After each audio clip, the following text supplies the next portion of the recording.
আসসালামু আলাইকুম, চলে আসলাম নতুন আরেকটা ভিডিও নিয়ে। শেষ হয়েছে বাংলাদেশের টি-20 বিশ্বকাপ মিশন। সুপার 8-এর শেষ ম্যাচে সেমিফাইনালের কঠিন সমীকরণ মেলাতে পারেনি বাংলাদেশ।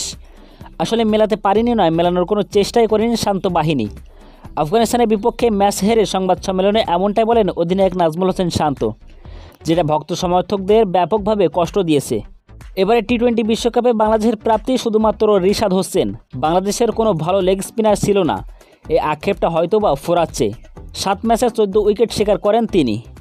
বাংলাদেশের বোলাররা দুর্দান্ত করেছে এবারে টি-20 বিশ্বকাপে। যদি ব্যাটাররা 50% সাপোর্ট করতো বোলারদের, তাহলে এবারে বিশ্বকাপে ভালো কিছু হতে পারত। কিন্তু ব্যাটারদের ব্যর্থতায় সুপার 8 থেকে লজ্জাজনকভাবে ফিরতে হয় বাংলাদেশকে। ব্যাটারদের সাথে কোচ হাতুরু সিংহে ও নাজমুল হোসেন শান্তর অধিনায়কত্ব নিয়ে প্রশ্ন উঠেছে। চারিদিকে সমালোচনা হচ্ছে শান্তর অধিনায়কত্ব নিয়ে। এ বিষয়ে বোর্ড মিটিংয়ে বসবে বাংলাদেশ ক্রিকেট বোর্ড বিসিবি। সেখানে সিদ্ধান্ত হতে পারে কোচ চান্ডিকা হাতুরু সিংহে ও নাজমুল হোসেন শান্তর বিষয় নিয়ে। তবে যতদূর জানা গিয়েছে, চান্ডিকা হাতুরু সিংহের সাথে চুক্তি বাড়াচ্ছে না বিসিবি। আর 3 ফরম্যাটের অধিনায়কত্বের দায়িত্ব থেকে ছেঁটে ফেলা হতে পারে নাজমুল হোসেন শান্তকে।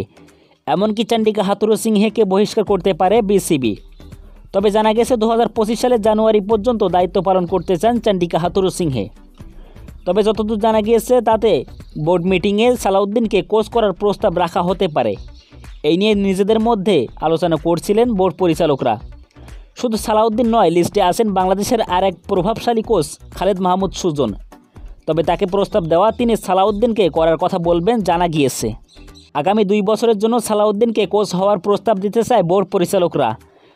অনেক তো বিদেশি কোচ দিয়ে চেষ্টা করা হলো, কোনো ফলাফল আসছে না। তাই এবার দেশীয় কোচদের সুযোগ দিতে চায় বিসিবি।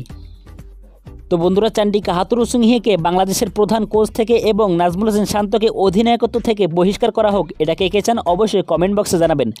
আর ভিডিওটি ভালো লাগলে অবশ্যই একটি লাইক করে দিবেন। আর আপনি যদি আমাদের চ্যানেলে নতুন দর্শক থাকেন, তাহলে চ্যানেলটিকে অবশ্যই সাবস্ক্রাইব করে রাখুন। তো দেখা হবে পরবর্তীতে নতুন কোনো ভিডিওতে। ততক্ষণ পর্যন্ত ভালো থাকুন, সুস্থ থাকুন। আল্লাহ হাফেজ।